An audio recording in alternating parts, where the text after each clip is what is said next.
Ecco, oggi Supreme è qua ad Agrigento per fare il punto un po' della situazione.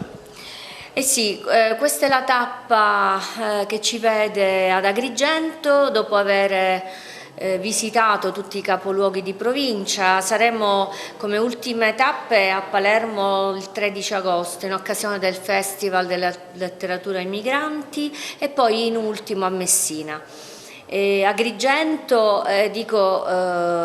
siamo qui qualche giorno fa, una serie di arresti che portano alla ribalta il fenomeno del caporalato in tutta la sua drammaticità e quindi cogliamo l'occasione per questo dibattito incontrando le istituzioni, incontrando tutti gli stakeholders, tutti gli attori protagonisti a vario titolo nel contrastare questo fenomeno. Supreme ha finanziato, oltre a questa attività di comunicazione, tante altre attività, il supporto e l'aiuto al trasporto, quello sanitario, rispetto agli insediamenti informali che sono presenti nella nostra regione. In queste ore si sta riempendo il campo informale di Fontane d'Oro con i lavoratori stagionali della raccolta delle olive. Qui la raccolta delle arance attira tanti lavoratori stagionali che finiscono spesso appunto nella rete dello sfruttamento lavorativo.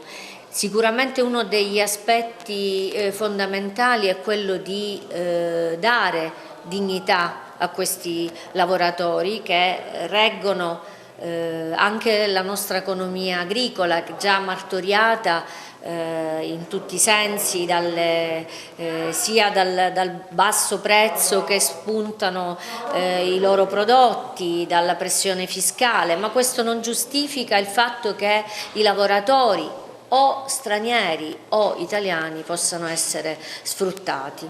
Quindi questo percorso che noi speriamo di portare avanti anche con la futura programmazione sia comunitaria che in altro modo nazionale non ci fermerà a Supreme, speriamo di tornare anche ad Agrigento con nuove progettualità. Ecco, parliamo di questa iniziativa Supreme cui Aquarinto è partner insieme alla Regione Siciliana con uno sportello qui ad Agrigento. Ecco, possiamo fare un consuntivo della vostra attività? Lo Stato italiano nel 2016 si è dotato di una legge che ha introdotto il reato dello sfruttamento lavorativo, con particolare riferimento all'agricoltura.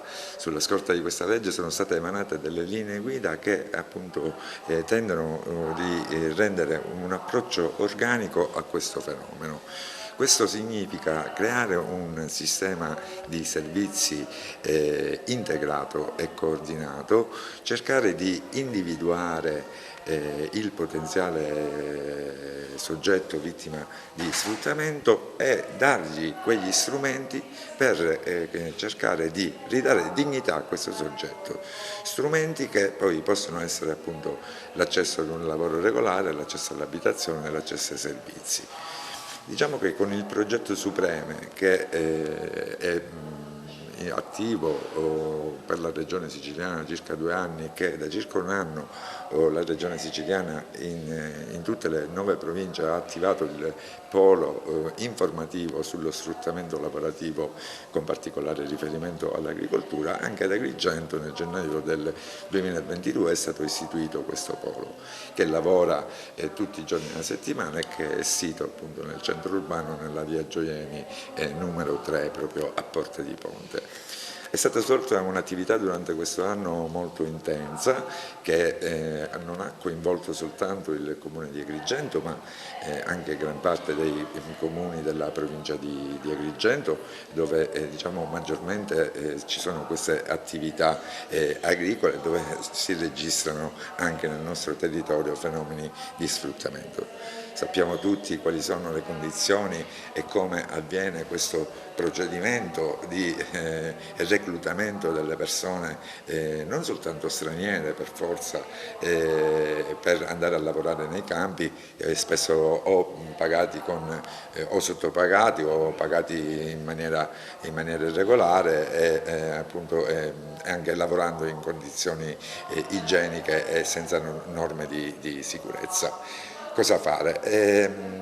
Occorre effettivamente creare una rete che consenta di da un lato informare gli stessi lavoratori, e questo è un compito che lo sportello unico tramite i suoi servizi specialistici, perché all'interno dello sportello si possono appunto trovare psicologi, assistenti sociali, soprattutto legali, orientatori e mediatori culturali, che sono ovviamente fondamentali per l'approccio a questo contesto. Poi evidentemente occorre fare tutte delle azioni coordinate, ovviamente con gli enti e le istituzioni preposte, per fare in modo, e anche con i datori di lavoro, con le confederazioni sindacali e datoriali, appunto, creare delle sinergie e degli strumenti condivisi per rendere il fenomeno veramente e ridurlo, perché annientarlo è veramente dura.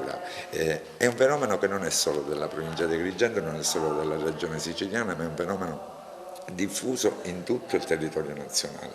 Succede in Piemonte, succede in Valle d'Aosta, succede ovunque, succede in Puglia, come sappiamo.